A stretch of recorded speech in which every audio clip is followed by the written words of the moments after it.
Uh-huh. There was a moment in my life where I sensed I needed to go deeper, a deeper, a deeper life. And what I was trying to live in prayer, I needed that to be part of my life. And so there was a moment where I said, "Yeah, I think that's it." I just felt it. I felt it inside. I was thinking more and more that I had a vocation, a calling to the religious life. And I started visiting different communities. And there I got a taste of what they were. And it was through that and through help of my priest at the parish and many others, other friends that I met, other people along the way, that I discovered more and more that I thought that was what I was called to do and where my desire was, my deep desire. Everybody was happy, supportive.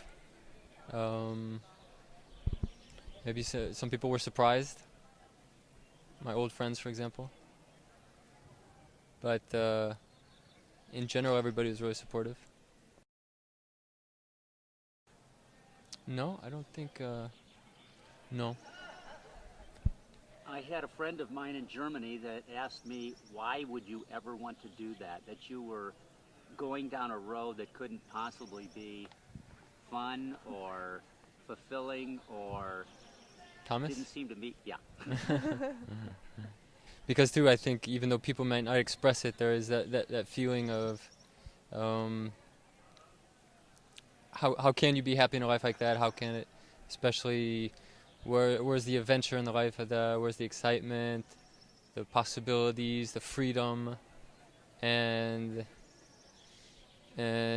that was something I really had to make a big trust in too, because I was thinking the same thing of how a life that can be so strict can how can it help you to be more free, more happy, and that I just had to trust and jump in and discover as I went, because it's not so easy on the exterior to see where the freedom is. And now today, what would you answer to these people who are saying that your life is not exciting or? Mm. I'd say that you have to find freedom isn't just on the outside; it's also on the inside, and you can be free at any moment. There's been prisoners, for example, who have been extremely free on the interior with a great sense of peace and a great sense of adventure and sense of their life, meaning of their life, and that the mystery of God and the mystery of who God is. When you go deeper into that, you discover things that are more and more interesting. It gives you more and more joy. It gives you more and more adventure as you go, and that's where I find the true journey to be, and that's what keeps me going as well.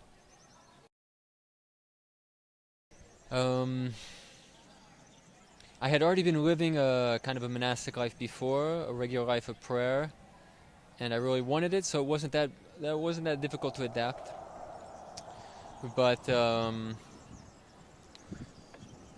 at the same time, to have a rhythm that everything is a part of the day and it's scheduled, that it takes getting used to. But once you get used to it, you can really enjoy it and really learn to love it. It's difficult not to plan out your day and to have your own schedule. That I found difficult. I think to be with your brothers that are on the same path, that makes it easier, that makes it helpful. The biggest difficulty I had to face, I think there's two things that come to mind. Misunderstandings with the brothers, when you don't know exactly what they want or why they might be turned off, and we all come from different cultures, so to know who your brothers are and to know what they want and what they're thinking. And then also there's times in the interior life where you don't feel God's presence, where you just have to trust and go forward, and that sense of peace or the feeling that God's close to you, that sometimes can disappear, and that can be very difficult. But I found the key in those moments is to be faithful and to be to seek God more and more in those moments. I find joy in just the little things in the day-to-day life, being with my brothers, joking around. Sometimes in prayer, there's a great joy of just being in the presence of the Lord, being at peace, and just a sense of gratitude that takes over more and more in my life. To be grateful for all the little moments, all the big moments, just the fact to be alive, and just that simplicity to be, and the simplicity to know that I'm loved by God, and that that Jesus has died for me out of His love, that I'm forgiven, that I can go forward in confidence. That brings great joy to my life. I would say before I lived more and more for the things of the world. I put my hopes and my dreams in the job I would get, in the money I would make, in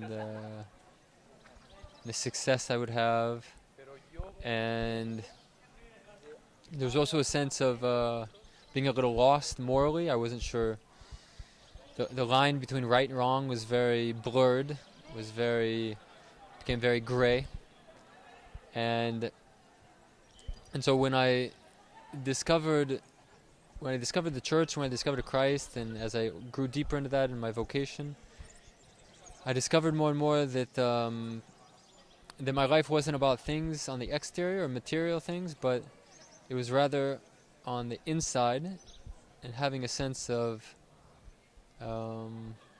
meaning in my life, and to try to grow rich in the things of the Spirit, and try to grow rich in the things that are truly worthwhile. As St. Paul says, in the end, only one thing counts, and that's love. And so, how to give the best of myself, how to make the most of my life, how to make others happy, think of others, and to bring the good news of Christ, to bring the good news of God's salvation to the world. So my mentality little by little changed, and the way I saw the world also changed a lot.